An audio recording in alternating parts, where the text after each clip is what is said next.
What is happening, folks? In this video you are going to see me install some new lights on the trailer. I think I'm going to do the Breakaway, bought a new battery for it and stuff like that. Coming to Mountain, you're watching the Uncle Mike YouTube channel. Stick around. So, got some lights here. These are old ones. They're all incandescent. Swapping them all out for some of these LED jobbers. I got a red one here. I was just testing it because that was the first one I got out the box when I opened it, just to see if I needed to rewire it. I could still use them, so they already got on here. I hate these Scotch locks, but they work right now. So, but when I'm probably going to be driving somewhere at night and getting a ticket for it is when I'll wish I would have replaced these. So I'm just gonna, we'll play it by ear for now. Go ahead and pop these things in. Quick and easy little thing here. Get your grommets pushed in, seated. I hate that it's so doggone windy when I get home from work.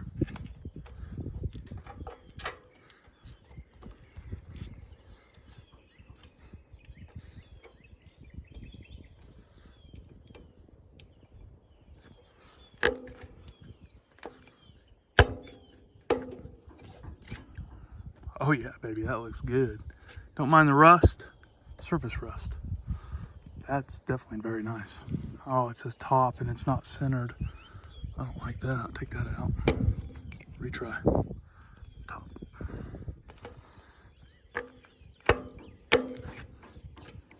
Close enough. So there's a nice little comparison. Some fresh LEDs next to that incandescent. The camera makes that thing look bright as hell get out, but it ain't. Let me tell you.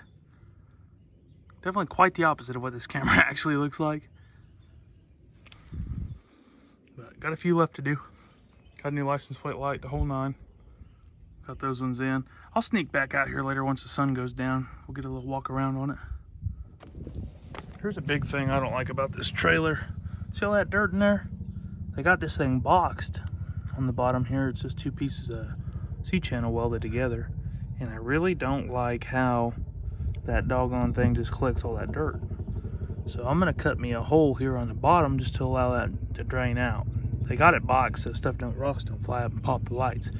Great idea, because that thing's peppered, you know, other than the fact that it collects all that dirt because they didn't leave drainage holes on the bottom.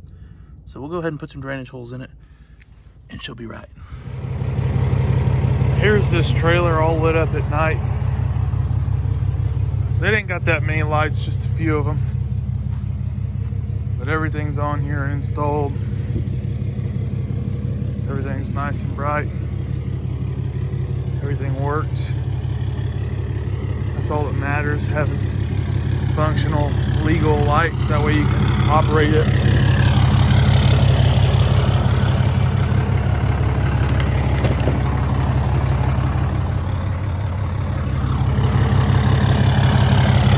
On. You got working 4 ways, you more than likely got working brakes. They share the same wire.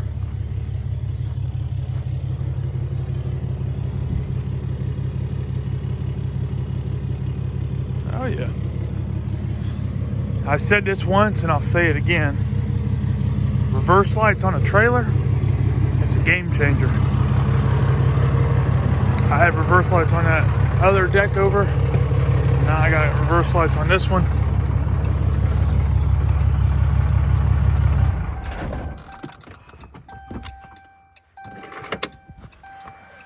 Cut them hazards off, I guess.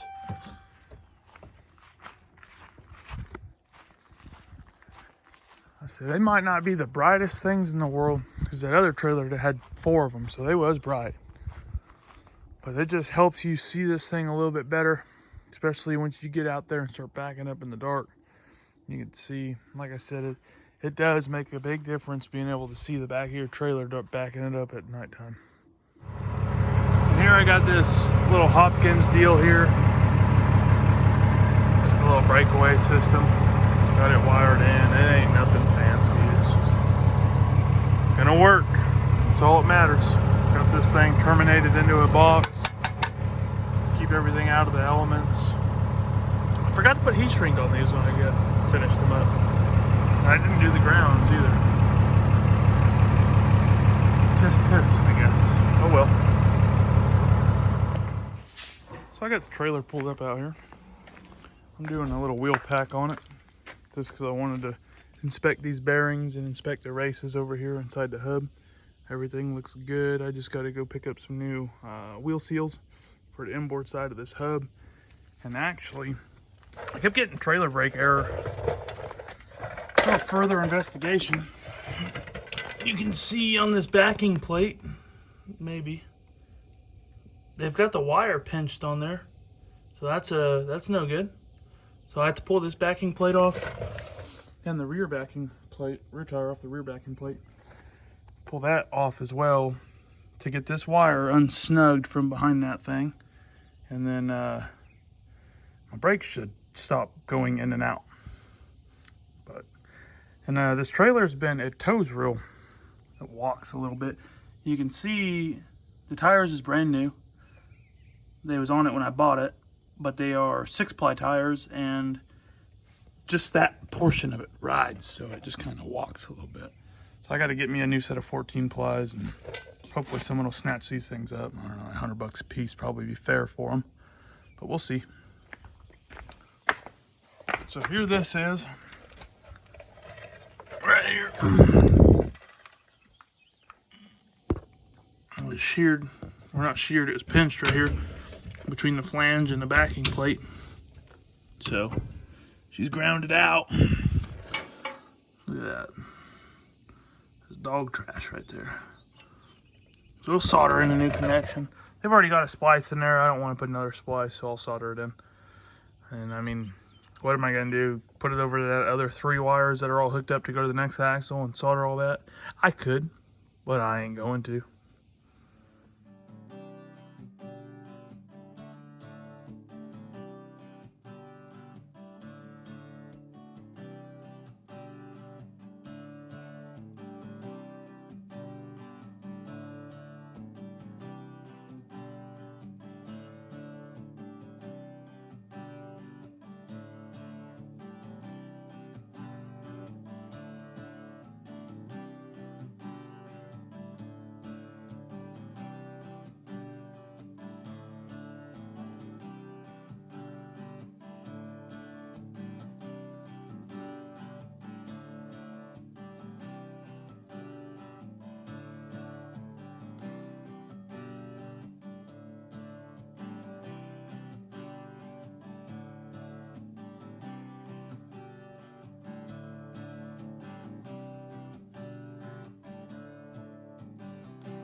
So I got this thing back on the ground.